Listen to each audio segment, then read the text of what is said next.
Shalom, saudara-saudaraku. Saya akan menyampaikan mengapa betapa pentingnya kita berdoa pagi dan petang atau pagi dan malam. Dan itu harus menjadi ketetapan untuk kita lakukan setiap hari. Saudara, kita sama-sama tahu bahwa ini zaman akhir di mana Yesus Kristus akan datang di kali yang kedua. Sebagai orang-orang yang bijaksana, yang menjaga atau mempunyai minyak, sehingga kita tetap terang, maka kita harus membangun hubungan. Dengan kata yang lebih rohani, saya mau sampaikan kita harus membangun mesbah di dalam keluarga. Bagaimana cara membangun mesbah? Dengan berdoa setiap hari, pagi dan malam. Berdoa setiap hari, pagi dan malam. Di antara jam 5 sampai atau jam 7 malam. Jam 5 pagi dan jam 7 malam. Ini saran saya karena saya lakukan seperti demikian. Bagaimana dengan Anda? Dan apa dasarnya? Anda bisa sesuaikan sesuai dengan waktu-waktu yang Anda lakukan.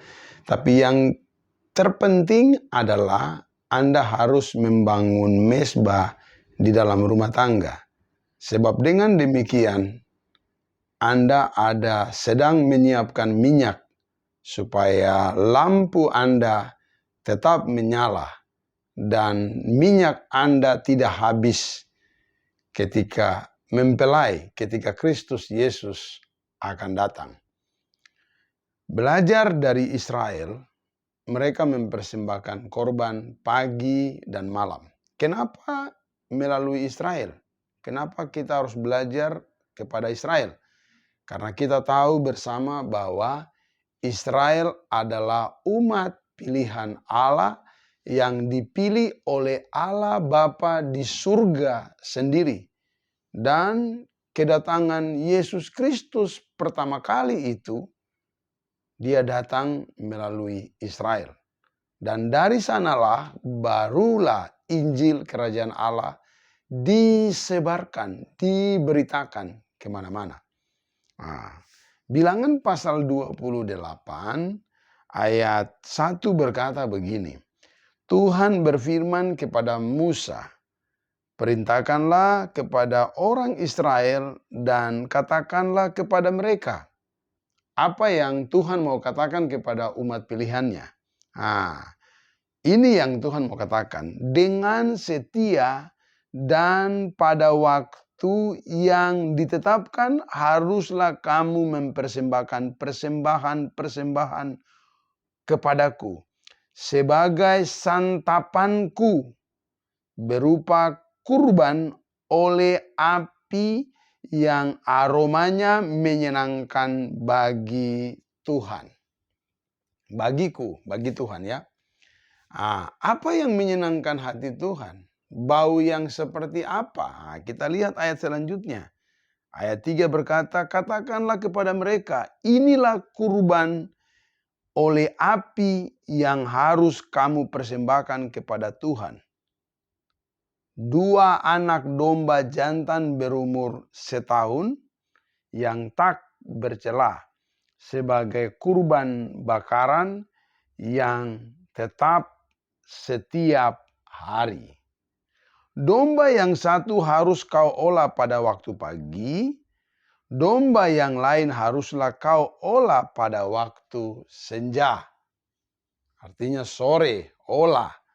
Waktu sore berarti dipersembahkan ya bisa malam. Karena waktu diolah itu sore dan bisa berjalan sampai malam. Jadi makanya saya tadi katakan apa dasarnya saya sampaikan buat Anda untuk ibadah atau untuk mempersembahkan atau bangun mesbah di rumah tangga masing-masing pagi dan malam setiap hari. Ini dasarnya.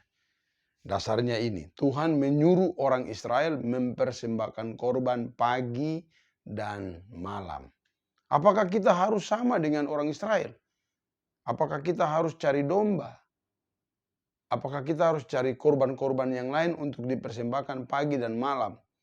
Minta maaf, kalau itu yang saya katakan itu sesat, itu salah. Kenapa salah? Karena konteks pada waktu itu, Tuhan memberkati bangsa Israel dengan cara demikian. Nah, sekarang bagaimana? Sekarang kita harus belajar dengan benar sesuai dengan kebenaran firman Tuhan. Di dalam Petrus 1 Petrus pasal 2 menjelaskan terkait persembahan yang sesungguhnya.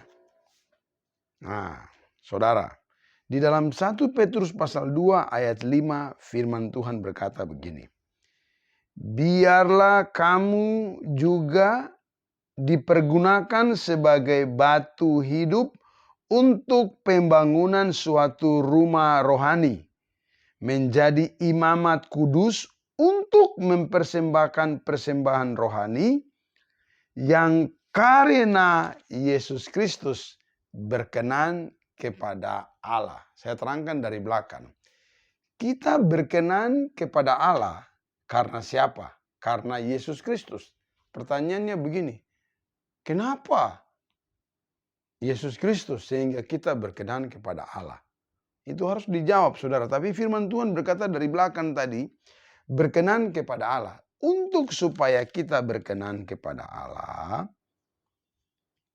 kita harus jadikan Yesus Kristus sebagai Tuhan dan Juru Selamat.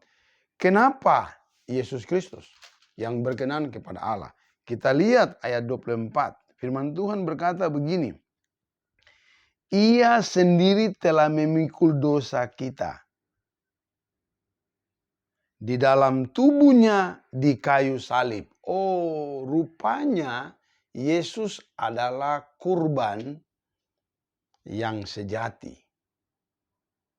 Dia mengorbankan dirinya untuk menebus dosa kita. Berarti pengorbanan Yesus berbau harum di hadapan Tuhan Allah Bapa di sorga. Artinya Yesus yang berkenan. Oke, selanjutnya di dalam tubuhnya di kayu salib. Supaya kita yang telah mati terhadap dosa hidup untuk kebenaran. Nah, jadi setelah kita ini adalah orang-orang yang turunan Adam yang berdosa juga. Tapi setelah kita terima Yesus sebagai Tuhan dan Juru Selamat, kita mau menuruti perkataan-perkataan Yesus, maka Yesus membuat kita layak di hadapan Allah. Kenapa? Karena dia lebih dulu taat kepada Bapanya, Tuhan Allah Bapa di sorga. Dengan ketaatannya mati di kayu salib, akhirnya dia menjadi kurban yang sejati. Oh, rupanya begitu. Oke, memang begitu. Artinya kita tidak lagi mempersembahkan korban seperti yang Israel lakukan. Tapi di dalam Yesus Kristus, Tuhan kita bisa menaikkan syukur kepada Tuhan. Kenapa? Karena Yesus sudah selesai menanggung dosa kita. Jadi orang yang percaya kepada Tuhan Yesus adalah orang yang tahu bersyukur setiap hari. Dengan cara bagaimana? Ya seperti orang Israel, pagi dan malam, setiap hari. Nah, makanya tadi di ayat 5, di 2 Petrus tadi, 1 Petrus pasal 5 firman Tuhan berkata bahwa biarlah kamu juga dipergunakan sebagai batu hidup untuk pembangunan suatu rumah rohani. Apa itu rumah rohani? Diri kita. Kita ini baitnya Roh Kudus, baitnya Allah. Nah, firman tadi berkata bahwa biarlah kamu juga dipergunakan sebagai batu hidup untuk pembangunan suatu rumah rohani. menjadi imamat kudus untuk mempersembahkan persembahan rohani yang karena Yesus. Apa persembahan rohani, saudara? Persembahan rohani itu diri kita. Supaya kita terjaga setiap hari, maka baiklah kita untuk membangun hubungan dengan Tuhan setiap hari dengan cara membangun mezbah, berdoa, membaca firman setiap hari. Itu yang membuat kita punya lampu tetap menyala. Kita punya cahaya tetap menyala. Kenapa? Karena ada hadirat Tuhan di hadapan, di tengah-tengah kita. Itu alasan kenapa saya anjurkan kepada adik-adik rohani.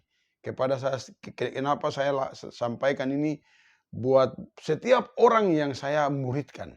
Supaya mereka membangun mezbah di rumah setiap hari. Pagi dan malam berdoa.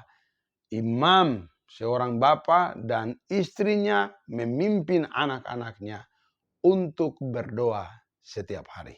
Bukankah Yesus berkata, berjaga-jagalah dan berdoalah. Tuhan memberkati kita semua.